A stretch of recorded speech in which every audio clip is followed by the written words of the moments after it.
everyone, welcome back to my channel. My name is Cyril and my dog is Guabao. I have been a stem cell researcher for quite some time, and this is why I can tell you about the science that is behind skincare ingredients. So today's video is not a really, I would say, fun video for me to make, because I'm going to talk about American sunscreen. By American, I mean the sunscreen that you can find in the United States. So if you are not new to my content, you will know that I am addicted to sunscreen. I have currently at home around 50 different sunscreen, and none of them are from the United States, and there is different reasons for this, and this is also what we are going to talk about today. I'm also very sorry to make this video, and the reason is because I know that lots of you are from the United States, and I wish I could give you more options that are available in the United States, but I always feel a bit uncomfortable by recommending products that I know that are not the best. And if you are on my channel, it's because you deserve to know only the best, and this is why I am making all this video, is really to give you the best advice and also products that I know of every time, and also to give you enough knowledge to understand that yes, this moisturizer, for example, would be perfectly suitable for me, or this product I can use it like this or like that, to really tailor it to your skin types and also to your skin needs. So something that is very important to understand with sunscreen in the United States is that it is regulated by the FDA, and they are not considered to be over-the-counter skincare, but they are treated as drugs. Therefore, the UV filters has to be, I would say, tested similar to any medicine, to any molecules that you are going to find in a medicine, to the FDA, and this costs a ton of money, which is why most of the big labs that produce the new generation filters didn't invest any money to have the approval from the FDA. And this is why you don't find any new generation filters in the United States, which is really a shame, and also really sad for all of you that are from the United States and you cannot have like the best that we currently have in the market. So first I'm going to talk about the UVB filters. So I've done a whole video on the SPF to exactly explain what is the SPF. There are a lot of myths, or I would say misinformation, that are not exactly exact, which is always something that I really dislike, because I think it's very important that when you are seeing a number or an active, it's always very important that you exactly know what it means. So the SPF just indicates you the degree of protection against a sunburn, and this is exactly what it is. And we know that a sunburn is mostly triggered by UVB and also a little bit by UVA, but this is a false assumption to say that the SPF only measure the UVB protection. It's mainly measure the UVB protection and a little bit of UVA, but this is not optimal, because the UVA spectrum is divided into UVA type 2, that are the closest to UVB, and the UVA type 1, and just by the SPF you don't have a proper UVA protection, which is why it is also very important to have a high UVA protection factor. So most of the UVB filters that are currently available in the United States are pretty old, and you don't have the new generation from the 2000 and something that we do have in Europe and also in the rest of the world for more than 20 years now. So to achieve a high SPF, so basically an SPF of 50 or SPF 50 plus, you need a blend of different UVB filters, and of course, because it is a blend of different filters, it means a higher concentration of filters, so it also translates into a greasier feeling and sometimes more problem because of certain UVB filters. The ones that are the most found in the United States are octinoxate, octisalate, zinc oxide, titanium dioxide, octocrinone, and also from time to time homosalate. And this depends. And my main problem with that is that you don't have a lot of variety for UVB filters, which translate into the same, I would say, type of texture in general. So it's harder to have a more pleasant texture, I would say. And also, if you are sensitive to one of those filters, it is almost impossible to avoid them. and therefore you need to use only mineral sunscreen. Mineral sunscreen are excellent, especially for those of you who have super sensitive skin or you have a lot of acne, but they have also drawbacks. So the first one is the white cast. That can be pretty terrible. So if you have a medium skin tone, you will not be able to use them, or it will be very difficult. They're also difficult to use under makeup, especially if you're using an SPF of 50+, which I always recommend. And also the degree of UVA protection is very hard to have a very high protection against UVA using only mineral filters. So basically, if you are sensitive or allergic, or you just break out from one of those organic filters that I've just mentioned, you are pretty screwed. Also, something that I want to point out is that organic filters and mineral filters are chemical filters.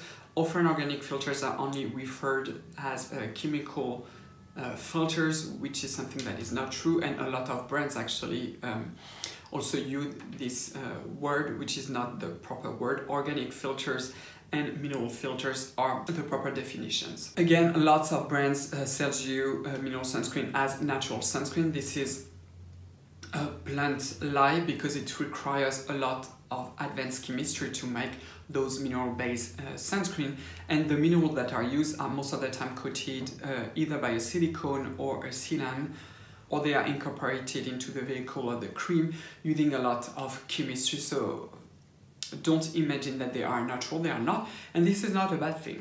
So the new filter that are not available in the United States is isotrizinol. So this one is an excellent UVB filter, but also a UVA type 2. It is also one of the most photostable filters that we currently have. Of course, the iconic Thinnersorb S, which is an excellent UVB, UVA type 2 and UVA type 1 filters, so you have like the full spectrum. With this filter, you also have Uvinol T150, which is an excellent UVB absorber. Thinnersorb M, that does have a white cast, but it is also an excellent one because it is one of the broadest protection that you can get. And also what I love about those filters is that if you are sensitive to octinoxide, for example, or octisalate, or you tend to break out, most likely those new filters you will not react to them. But like I said, unfortunately you don't find them in the American market, which is really unfortunate because with them you will have a much better protection with a broader spectrum, and it's also easier just to formulate better sunscreen with them. Still, something that you need to remember is that the SPF rating in the United States doesn't use the worldwide ISO norma, which is not a problem because it is fairly equivalent. So basically proper testing in the United States for an SPF 50+ will also translate with more or less the same protection in Europe, but also in the Asian market.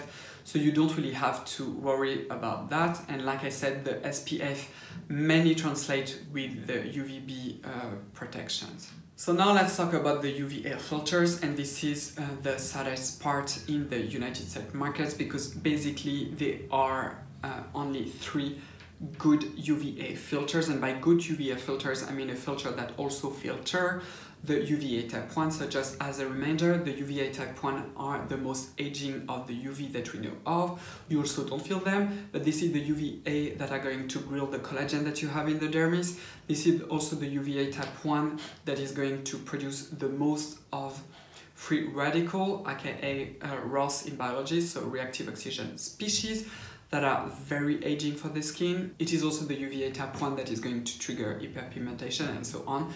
So most of the signs of aging are really due to the UVA type 1, which is why I always emphasize that you do need to have the highest possible protection in terms of UVA, and you need to have excellent filters for UVA type 1. So there are 2 that you are always going to find. So it's either avobenzone or zinc oxide to filter UVA type 1. And there is also another one that has a patent from L'Oreal, which is the Maxoril SX, and this one basically you find it in almost no sunscreen. There is only one American sunscreen that I know of, it's from the La Roche-Posay, but it's only an SPF of 50, so it's basically useless in my book. And they have some problem with those filters. The first problem is that avobenzone is not photostable, so upon UV exposure it's going to degrade. So there are ways to stabilize it. Neutrogena, for example, use the Alloplex, something like that, that is supposed to stabilize the avobenzone. I say suppose because you cannot never be sure that indeed when you are going to apply them, it will be that photostable compared to the new generation filters. There is also another way to stabilize avobenzone is just by using Tinosorb S, which is not possible in the United States. The second main problem that I have is with the use of zinc oxide. Most of the time, zinc oxide, like I said, has a white cast, and to have a proper UVA protection, you do need to have a very high concentration of zinc oxide, and also to have super well done formula, because this zinc oxide has to be super well dispersed, but at the end you end up with a sunscreen that is very greasy looking and that has a very major white cast, which is something that is very difficult to use on a daily basis. Also, something that you need to remember is that even though zinc oxide is an excellent UVA filters for UVA type 2 and also UVA type 1, still you will not achieve the highest protection possible that you can achieve with organic filters. And the last one, which is also terrible, is that you cannot mix avobenzone with zinc oxide. So this is really not a main problem in Europe and also in Asia, because in almost all sunscreen that you will find, even though they use avobenzone, they are also going to use, for example, Tinosorb S, so basically a not or Uvinol A+, which is a new generation UVA type 2 filter. So basically it's going to use other type of UVA filters. So even though the avobenzone could be degraded by the zinc that you will find in your foundation or with a TT sunscreen that you may want to layer on top, you still have the other one to protect yourself. However, in the United States, this is not the case. You will only find avobenzone or zinc, so it's very important to not mix them. So something that you should not do, for example, is to use a sunscreen of SPF 50+ with avobenzone and then layer on top a tinted sunscreen with zinc oxide, because the zinc oxide most likely will destabilize the avobenzone. Also, a huge problem with the American legislation is that every sunscreen has to be broad spectrum, which is excellent. So it means that it has to filter UVB, UVA type 2 and also UVA type 1, but it is a fail of a pass system. So if it is broad spectrum, it is validated and it can go in the market, but there is absolutely no requirement of minimum UVA protection, and therefore you don't know when you are buying one of those filters what is the minimum protection against UVA. And like I said, if you're really concerned especially about anti-aging, what you want to have is to have at least a decent protection against UVA. So in Europe, by the law, any sunscreen has to have 1/3 of the protection of the SPF in terms of UVA protection. So the higher the SPF is, the higher the UVA protection will be. So basically with an SPF 50+, which I always recommend, you know that the minimum protection will be a PPD value of 20. In Asia, they use the PA rating, and you know that with a rating of 4+, the minimum protection will be of 16 using the Japanese method. So this is the PPD value from Japan. So with those one, you are guaranteed that you will have, I would say, a decent UVA protection, which is not the case in the United States. So if you are watching this video and if you are in the United States, what I would recommend, of course, is to use Asian sunscreen, because I know that they are, I would say, pretty easy to get, either from YesStyle or also from Amazon.com. You can get especially Japanese sunscreen and also South Korean sunscreen, so K-Beauty sunscreen. You can also check my videos, especially on the Japanese sunscreen line. I'm pretty sure that some of them you will love them, and they are definitely far better option than the one that you can have. If you still want to have over-the-counter sunscreen in the United States, try to only use the one that contains zinc oxide and make sure that it contains at least 10% of zinc oxide. It is still an indication that at least the UVA protection will be somewhat substantial, I would say, even though you, like I said, you cannot never be sure. So the one that I like to recommend when I really have to are the one from EltaMD. For example, they are pretty well done, and they also have a tinted version to correct the white cast, but still it is not optimal. comment down below and tell me what you think about this video. If you like this video, please thumbs up. Don't forget to subscribe to my channel and to ring the bell to not miss any of my new videos. You can also follow me on Instagram. I am Cyril Laurent. I have a lot of content here and also a very short review on sunscreen, for example. And thank you so much for watching me, and I will see you next time with my dog. Au revoir, bye bye.